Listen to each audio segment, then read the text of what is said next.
Татарстан дәүләт телерадио компаниясе Русфонд Хайрия җәмгыяте белән берлектә авыру балаларга ярдәм күрсәтү проектын дәвам итә. Казаннан 4 яшьлек Тимофей Волковка да ярдәм кирәк. Малай церебраль паралич белән авырый. Дәвалау курсы таләп ителә. Гаиләнең дәвалауга акчасы юк. Бездән ярдәм көтәләр. Да, зеленый. Зеленый. Красный.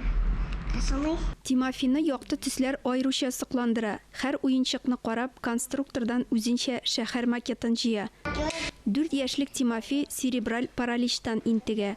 Малай йөри алмый. Тик шул ук вакытта Тимофей бик аралашучан, барлык табибларны һәм балаларны үзенең елмаюы белән шатландыра. Заподозрил уже, когда ему было 9 месяцев.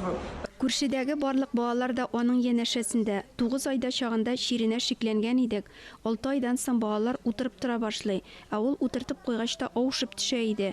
4 ел эчендә тернәкләндерү курсларын үтте. Берничә операция ясадылар. Безгә бик авыр. Хәзер малайда үсеш күзәтелә. Дәвалау курсы аның хәлен таңда җигләйтергә тиеш.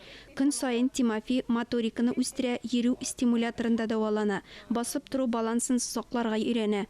Сохраняющаяся спастика, она мешает двигаться. Хәрәкәт үсешен активлаштыру өчен чираттагы дәвалау курсында шөгыльләнергә кирәк. Хәзерге вакытта тернәкләнү буенча безнең төп бурыч малайның функциональ мөмкинлекләрен арттыру, гәүдәне төз тотарга өйрәнү, дөрес моторика үсешенә ирешү. Дәвалау курсына 447 мең сум тирәсе акча кирәк.